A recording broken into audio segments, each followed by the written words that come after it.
పశ్చిమాసియా యుద్ధ నేపథ్యంలో పెట్రోల్ నిల్వలు తగ్గిపోయాయన్న ప్రచారంతో బంకుల ముందు వాహనదారులు క్యూ కడుతున్నారు. తెలుగు రాష్ట్రాల్లోనూ దాదాపు ఇదే పరిస్థితి కనిపిస్తోంది. హైదరాబాద్ నగరంలో అయితే పెద్ద ఎత్తున బార్లు తీరి పెట్రోల్ కొట్టించుకుంటున్నారు. అవసరం లేకున్నా లీటర్ల కొద్దీ పెట్రోల్ కొనుగోలు చేస్తున్నారు. దీంతో పలు బంకులు తాత్కాలికంగా మూతపడ్డాయి. నగర వ్యాప్తంగా చాలా బంకుల వద్ద నో స్టాక్ బార్లు కనిపించడంతో ప్రజలు మరింతగా ఆందోళన చెందుతున్నారు. పెట్రోల్ కొరత వార్తలపై తెలంగాణ పెట్రోలియం డీలర్స్ అసోసియేషన్ కీలక ప్రకటన చేసింది. తెలంగాణలో సరిపడా ఇంధన నిల్వలు ఉన్నాయని తెలిపింది. రాష్ట్ర ప్రజలెవరూ ఆందోళన చెందొద్దని సూచించింది. పీఆర్ఎస్ఓలకు విరుద్ధంగా ప్రజలు బంకుల యజమానులు ప్రవర్తించొద్దని చెప్పింది. అవసరాన్ని బట్టి మాత్రమే పెట్రోల్ డీజిల్ కొనాలని అసోసియేషన్ విజ్ఞప్తి చేసింది. సప్లై చైన్స్ సరిగ్గా పనిచేస్తున్నాయని ఎవరూ ఆందోళన చెందాల్సిన పని లేదని స్పష్టం చేసింది. మరోవైపు భారత్ పెట్రోలియం కార్పొరేషన్ లిమిటెడ్ కూడా అడ్వైజరీ జారీ చేసింది. పెట్రోల్ డీజిల్ కొరత వదంతులు పూర్తిగా నిరాధారమైనవని తెలిపింది. దేశంలో పుష్కలంగా ఇంధన నిల్వలు ఉన్నాయని పేర్కొంది. దేశవ్యాప్తంగా సరఫరా నడుస్తోందని, బీపీసీఎల్ పూర్తి స్థాయిలో పనిచేస్తోందని తెలిపింది.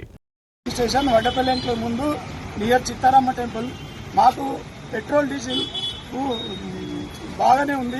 మా ట్యాంకర్ రోజు లోడ్ వస్తూనే ఉంది. దీని విషయంలో మీరు బాధపడవలసిన అవసరం లేదు. దయచేసి మీరు అర్థం చేసుకొని నార్మల్గా వచ్చి నార్మల్గా పెట్రోల్ తీసుకుంటే బాగుంటుంది. ఎందుకంటే ఎలాంటి షార్టేజ్ లేదు. ఏదో బోకస్ వార్తలు విని వచ్చి మనకు కానీ ఏ పంపులో కానీ ఇబ్బంది జరుగుతూ ఉంది. అందుకని రాత్రి కూడా ఇదే టైపులో అయితే రాత్రి పోలీసులు వచ్చి ఆపేయాల్సి సమయం వచ్చింది. అందుకోసమని దయచేసి మీరు అందరు కోఆపరేట్ చేస్తే అందరికీ పెట్రోల్ ఇవ్వగలుగుతాం. మన దగ్గర ఫుల్ స్టాక్ ఉంది, ప్లస్ ఇంకో ట్యాంకర్ కూడా వస్తూ ఉంది. దయచేసి మమ్మల్ని కోఆపరేట్ చేయండి.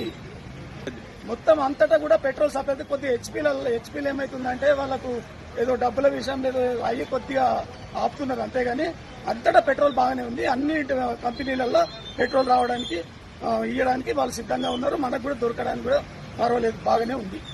పొద్దున మనకు 4:30 లైన్ కట్టారు. మనం 5 గంటలకు స్టార్ట్ చేసినాము.